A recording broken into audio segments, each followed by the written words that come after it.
So I've seen a few people talk about this, but I'm absolutely surprised that it's not a bigger deal because it's something I just found so classless and distasteful. Let's get into it. About 2 weeks ago, Caroline Constner, please excuse my pronunciation, announced in a YouTube video that she was pregnant. I'm ovulating and I had like a plug of blood come out and I was like, oh my god, I'm pregnant.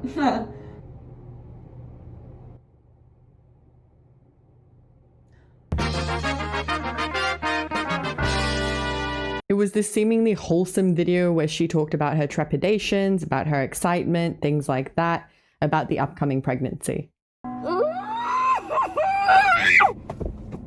I'm good, guys. I'm actually so good. I want to have a kid. I just don't think I can have a fucking kid right now. And I really want a kid. I do want a fucking kid. And I'm not being stupid. I'm not being like, oh, well, you're young. You don't really know what it's like. You have so much life to live. Fuck you! I'm having a baby. Like, I'm having the baby. It's not like it's not like I'm getting rid of it. It's like, I'm having the baby. I'm gonna have a baby. She also included emotional portions that really, really sold it. If I have this kid, it's very likely that I won't be able to have another one.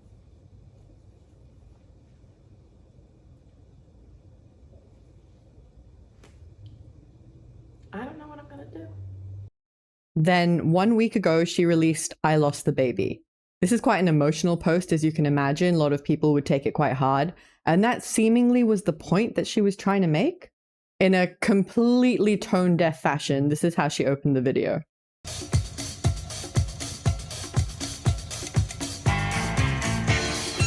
Okay, guys, I lost the baby and I don't know exactly where I put it. It has to be around here somewhere. So when she states this, when you're a content creator, the line between entertainment and reality is very blurred. I don't think she realizes that the lines being blurred are still reliant on the event being true in the first place. And lines being blurred occur when these real-life events are marketed for social media influence and attention.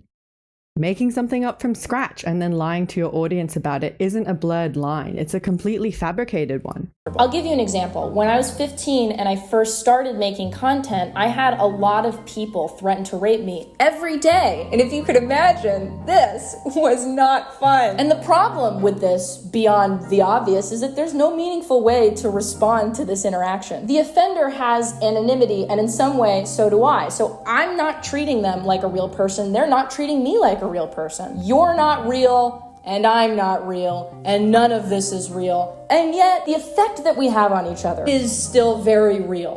The point that she's trying to make here is about parasocial relationships, but she's completely ignoring the point that she chose an overarching theme that would elicit empathy from anyone, not just people in a parasocial relationship with you.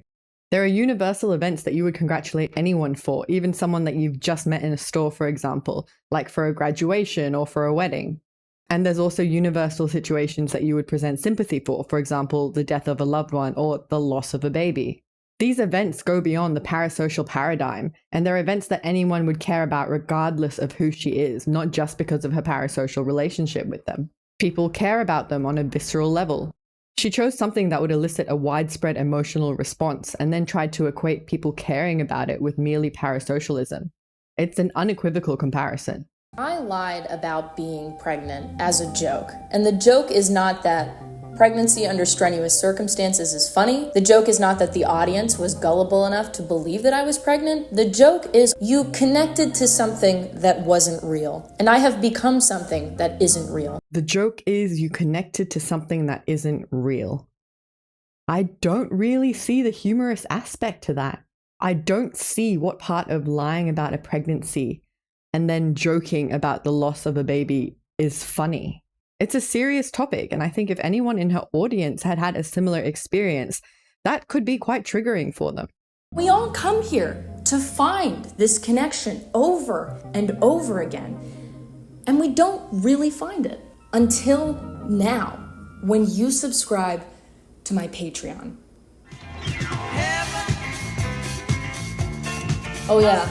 That's fucking right. This entire stunt has been an advertisement for my Patreon. I'm also announcing that I'm coming back to YouTube. I appreciate that she has some level of self-awareness, but To me, that's just disgusting. Pretending to lose a baby to gain attention and clicks to market your Patreon is just absolutely insane to me. This is her Patreon. It doesn't seem like she posts on it too much, with just 7 posts so far. The highest tier is a joke tier at $300. I say joke because she discourages you from buying it. However, even having it there, I think, implies some form of hope that someone will buy it and not require any further benefits from that tier. She then goes on to invite her viewers to email her their problems, completely going against any point that she had previously made about parasocialism in the first place. If the stunt was truly to demonstrate people's parasocial attachment to YouTubers, why fuel it further by inviting more of it? Some will say that she didn't carry on the losing the baby segment too far, so it isn't really that bad. But she absolutely did use people's perception of a miscarriage or even a stillbirth at this advanced stage in order to garner clicks. And let's remember, this whole thing was just a self-admitted stunt to get more people to click and go towards her Patreon.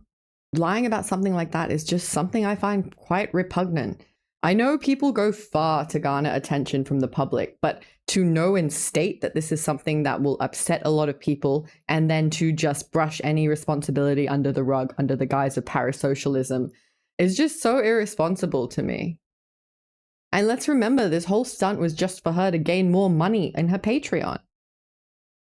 That's it. That's the end of the video. Just a short one today. Thank you so much for spending any time that you have with me on this video. I really appreciate it. And I hope you have a great week. Bye!